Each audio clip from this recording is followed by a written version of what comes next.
I know everyone is being touched by the Lord every day. ഓരോ ദിവസവും നമ്മുടെ ജീവിതത്തിൽ കർത്താവിന്റെ വചനത്താലും സാക്ഷ്യങ്ങളാലും നാം സ്പർശിക്കപ്പെടുക എന്ന് എനിക്ക് ഉറപ്പുണ്ട്. Jesus always has an unlimited sphere for his children. തന്റെ മക്കൾക്ക് യേശു എക്കാലത്തും പരിമിതിയില്ലാത്ത നിലകളിൽ തന്റെ പ്രവൃത്തിയെ തികയ്ക്കുന്ന ഒരുവനാണ്. So the Lord is restoring prayer back to the body of Christ. എന്താണ് കർത്താവ് ഈ കാലങ്ങളിൽ നമ്മുടെ മധ്യത്തിൽ ചെയ്തുകൊണ്ടിരിക്കുന്നത്? അവൻ ചെയ്യുന്നത് നമ്മുടെ സഭയിൽ, തന്റെ സഭയിൽ നഷ്ടപ്പെട്ടു പോയതായ പ്രാർത്ഥനയെ യഥാസ്ഥാനപ്പെടുത്തുന്ന ആ വലിയ ശുശ്രൂഷയാണ്. The Lord is raising up the fallen tabernacles of David, that which was fallen. ദാവീദിന്റെ വീണുപോയ കൂടാരത്തെ നിവർത്തുക എന്നുള്ള വലിയ ദൗത്യം, ശുശ്രൂഷയാണ് യേശു ഈ കാലഘട്ടങ്ങളിൽ ചെയ്തുകൊണ്ടിരിക്കുന്നത്. Book of Acts chapter 15 verse 16. നിങ്ങൾ അപ്പോസ്തല പ്രവൃത്തികൾ 15-ാം അധ്യായത്തിന്റെ 16-ാമത്തെ വാക്യത്തിലേക്ക് വരിക. After this I will return and will rebuild the tabernacle of David which has fallen down. അവിടെ നമ്മൾ വായിക്കുന്നത്, അനന്തരം ഞാൻ ദാവീദിന്റെ വീണുപോയ കൂടാരത്തെ വീണ്ടും പണിയും. I will rebuild its ruins and I will set it up. അതിന്റെ ശൂന്യശിഷ്ടങ്ങളെ വീണ്ടും പണിത് അതിനെ നിവർത്തും. This is a prophecy by Amos the prophet. Amos എന്ന പ്രവാചകനാൽ നൽകപ്പെട്ടിരിക്കുന്ന ഒരു പ്രവചനമാണ് നമ്മൾ ഈ വായിച്ച ഉദ്ധരണി. Seeing the destruction of the temple of Jerusalem. യെരുശലേം ദേവാലയത്തിന്റെ നാശത്തെ കണ്ടുകൊണ്ട്. But it's not only about the physical temple of Jerusalem. അക്ഷരീയമായ യെരുശലേം ദേവാലയത്തിന്റെ നാശത്തെ മാത്രമല്ല പ്രവാചകൻ ദർശിക്കുന്നത്. It speaks about what happened in the spiritual temple of God. ദൈവത്തിന്റെ ആത്മീക ദേവാലയത്തിന്, ആത്മീക സഭയ്ക്ക് സംഭവിക്കുന്നതും കൂടെയാണ് പ്രവചനാത്മാവിൽ ഇവിടെ കാണുന്നത്. Book of Amos chapter 9 verse 11 says, on that day I will raise up the tabernacle of David which has fallen down and repair its damages. I will raise up its ruins and rebuild it as in the days of old. നമുക്ക് ആമോസിന്റെ പ്രവചനം 9-ാം അധ്യായത്തിന്റെ 11-ാമത്തെ വാക്യത്തിൽ കാണുവാനായിട്ട് കഴിയുന്നുണ്ട്. ആ അന്ത്യകാലമാകുമ്പോൾ ഞാൻ വീണുപോയ ദാവീദിൻ കൂടാരത്തെ അത് വീണ്ടും പണിയുകയും അതിനെ അതിന്റെ സ്ഥാനത്ത് നിവർത്തുകയും ചെയ്യുമെന്ന്. We find couple of temples in the church, in the Bible. വേദപുസ്തകം പഠിക്കുമ്പോൾ നമുക്ക് നിരവധി ദേവാലയങ്ങളെ കുറിച്ച് അവിടെ എഴുതിയിരിക്കുന്നത് കാണാം. The first one was the tabernacle where God met with people, where people met face to face with God.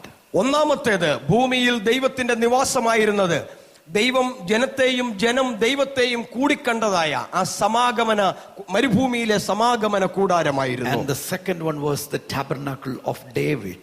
രണ്ടാമത്തേത് ദാവീദിന്റെ കൂടാരമായിരുന്നു. In the Old Testament, the tabernacle structure of worship was offering sacrifices as an act of worship to God.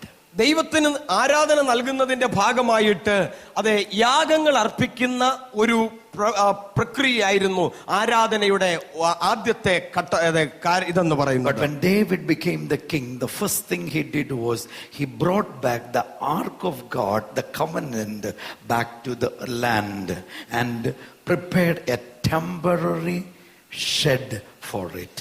എന്നാൽ ദാവീദ് രാജ്യഭാരം ഏറ്റുകഴിഞ്ഞപ്പോൾ താൻ ആദ്യം ചെയ്തത് യഹോവയുടെ നിയമപ്പെട്ടകത്തെ അതിന് ഒരുക്കിയിരിക്കുന്നതായ ഒരു താൽക്കാലിക കൂടാരത്തിലേക്ക് തിരിച്ചു കൊണ്ടുവന്ന് ദൈവത്തിന് അവിടെ ആരാധന അർപ്പിക്കുന്നതായിട്ടാണ് നമ്മൾ കാണുന്നത്. He couldn't do much more than just making a temporary shed for the temple of God, which carried the presence of the Most High God. അത്യുന്നതനായ ദൈവത്തിന്റെ സാന്നിധ്യത്തെ വഹിക്കുന്നതായ ആ നിയമപ്പെട്ടകത്തിന് ഒരു താൽക്കാലികമായിട്ടുള്ള ഒരു കൂടാരം ചമപ്പാനല്ലാതെ അതെ വലിയ കെട്ടിടത്തെ പണിയുവാൻ ദാവീദിനെ കൊണ്ട് കഴിഞ്ഞിരുന്നില്ല. Until then, people of God worshipped God by offering sacrifices of animals and birds. ആ സമയം വരെയും ലോകത്തിൽ ദൈവത്തെ ആരാധിക്കുവാൻ ജനങ്ങൾ യാഗങ്ങൾ അർപ്പിക്കേണ്ടതിന് ആട്ടുകൊറ്റന്മാരെയും പശുക്കിടാങ്ങളെയും അങ്ങനെ പലതിനെയും കൊണ്ടുവരുന്ന ഒരു കാഴ്ചയായിരുന്നു നമുക്ക് കാണാൻ പറ്റിയിരുന്നത്. But as a man of God who received a higher revelation of godly realm, he introduced offering sacrifices of praises from the mouths of people to the throne of God. ആ സമയം വരെയും കേവലം മൃഗങ്ങളെ ദൈവത്തിന് യാഗമായിട്ട് അർപ്പിച്ച് ആ യാഗം കൊടുത്ത ആ സമയത്ത് ഉയർന്ന വെളിപ്പാട് പ്രാപിച്ച ദൈവപുരുഷൻ എന്ന നിലയിൽ ദാവീദ് ദൈവിക ആരാധനയെ കേവലം മൃഗങ്ങളെ കൊടുക്കുന്നത് മാത്രമല്ല, അതിനപ്പുറമായി സ്തുതിയുടെയും ആരാധനയുടെയും യാഗങ്ങൾ അർപ്പിക്കുന്നതിന് വേണ്ടി ജനത്തെ പ്രേരിപ്പിക്കുകയും അതിനെ ദൈവസന്നിധിയിലേക്ക് കൊണ്ടുവരികയും ചെയ്തു. So God accepted the animal sacrifices. ദൈവം മൃഗങ്ങളെ യാഗം കൊടുക്കുന്നതിനെ അംഗീകരിക്കുന്നു എങ്കിലും David had a revelation of the worship realm in a different perspective. എന്നാൽ അതേ സമയത്ത് തന്നെ ആരാധനയുടെ മറ്റൊരു തലത്തെ കുറിച്ചുള്ള വെളിപ്പാട് പ്രാപിച്ചതായ ഭക്തനായ ദാവീദ് അവൻ സ്തുതിയുടെയും സ്തോത്രങ്ങളുടെയും ആരാധനയെയും ദൈവസന്നിധിയിലേക്ക് പരിചയപ്പെടുത്തി. In the history of human beings, David became a man who first introduced the worship that people can sing to God and worship God by using their body, soul and spirit. ശരീരവും മനസ്സും ആത്മാവും എല്ലാം കൂടെ ഒന്നു ചേർന്നുള്ളതായ ഒരു ആരാധന, അല്ലെങ്കിൽ ദൈവത്തിന് പാട്ടുപാടാം, വാദ്യോപകരണങ്ങൾ മീട്ടി ദൈവത്തെ സ്തുതിക്കാമെന്ന് ആദ്യമായിട്ട് ജനത്തിന് പൊതുവായിട്ട് വെളിപ്പെടുത്തി കൊടുത്തത് ഇങ്ങനെ ആരാധനയെ കുറിച്ചൊരു വെളിപ്പാട് പ്രാപിച്ച ഭക്തനായ ദാവീദായിരുന്നു. So number one, David brought the scheme that people can worship God with their body. Number two, he brought all the cultures, all the musical instruments to make sweet melody to the name of the Lord. ഒന്ന്, മനുഷ്യന് തങ്ങളുടെ ശരീരഭാഷയെ കൊണ്ട്, ശരീരം കൊണ്ട് ദൈവത്തെ മഹത്വപ്പെടുത്താമെന്നും അപ്പോൾ തന്നെ തങ്ങളുടെ സംസ്കാരമനുസരിച്ചുള്ളതായ ഉപകരണങ്ങൾ, വാദ്യോപകരണങ്ങൾ കൊണ്ട് ദൈവത്തിന് നല്ല അനുഗ്രഹിക്കപ്പെട്ടതായ ആ സൗരഭ്യവാസന നൽകാമെന്നും ദാവീദാണ് ആദ്യമായിട്ട് ആ ഒരു അനുഭവത്തെ പരിചയപ്പെടുത്തി തരുന്നത്. We find dancers in the tabernacle of David. ദാവീദിന്റെ കൂടാരത്തിന്റെ ഒരു പ്രത്യേകത, ദൈവത്തെ ആരാധിക്കുവാൻ നർത്തകികളെ അല്ലെങ്കിൽ നൃത്തം വെക്കുന്നവരെ അവൻ അവിടെ കൊണ്ടുവന്നു. And it moves to his son Solomon, where he built a permanent structure which is called the first temple of Jerusalem. അതിനുശേഷം തന്റെ മകനായിരിക്കുന്ന ശലോമോനിൽ കൂടെ ആ ആരാധനയുടെ പാരമ്പര്യം മാറിയിട്ട് ദൈവത്തിന് സ്ഥിരമായിട്ടുള്ള താൽക്കാലികമായ കൂടാരത്തിന് പകരം സ്ഥിരമായ ഒരു കെട്ടിടത്തെ, ഒരു ദേവാലയത്തെ പണിത് പ്രതിഷ്ഠിക്കുവാനുള്ള സാഹചര്യമൊത്തു. So in the tabernacle of Solomon we find an array of singers, worshippers worshiping God using their body, soul and spirit. നിങ്ങൾക്ക് ശലോമോന്റെ ദേവാലയത്തിൽ അവൻ നൃത്തം ചെയ്യുന്നവരെയും വാദ്യോപകരണങ്ങൾ മീട്ടുന്നവരെയും ദൈവത്തിന് തങ്ങളുടെ ശരീരവും മനസ്സും ആത്മാവും കൊണ്ട് ദൈവത്തെ ആരാധിക്കുന്ന ഒരു വലിയ സംഘത്തെ ആ ദേവാലയത്തിൽ കണ്ടെത്താൻ കഴിയും. And as a result, the glory of God, the increased level of God's presence descended upon people.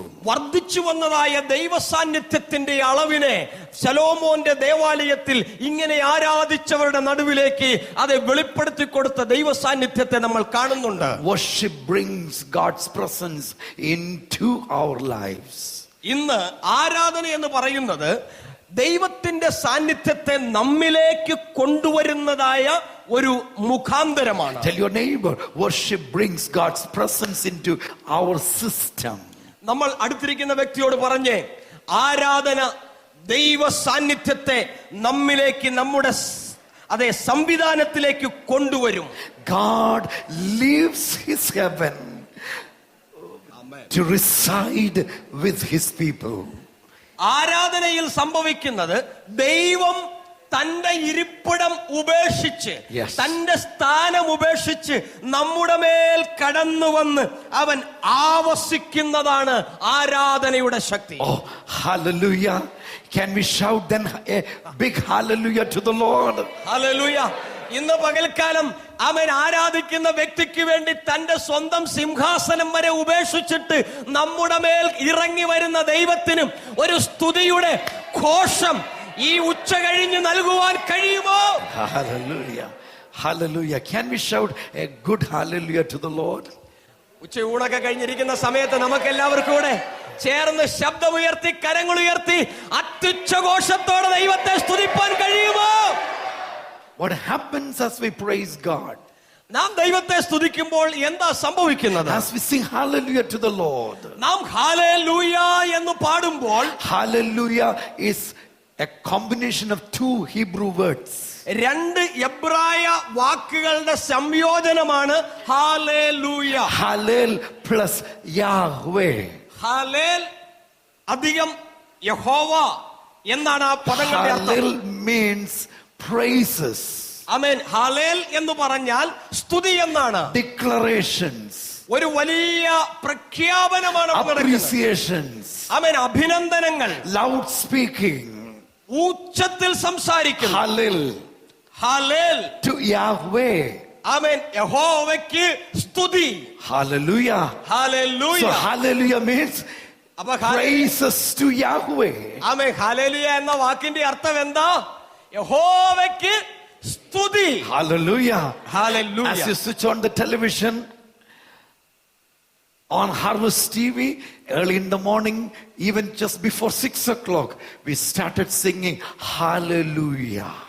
നിങ്ങൾ പ്രഭാതത്തിൽ ഹാർവസ്റ്റ് ടെലിവിഷൻ അത് ഓൺ ചെയ്ത് അത് ട്യൂൺ ചെയ്യുമ്പോൾ നിങ്ങൾക്ക് ആദ്യം കേൾപ്പാൻ കഴിയുന്ന ഞങ്ങളുടെ ശുശ്രൂഷ ആരംഭിക്കുന്നതിന് മുമ്പ് നിങ്ങൾ കേൾക്കുന്നതും കാണുന്നതും ഹല്ലേലൂയ ആണ്. Singing Hallelujah itself is a ministry to the Lord. Amen. Hallelujah എന്ന് പാടുന്നത് തന്നെ ദൈവത്തിന് ഒരു ശുശ്രൂഷയാണെന്ന് ഞങ്ങൾ വിശ്വസിക്കുന്നു. Hallelujah. ഹല്ലേലൂയ.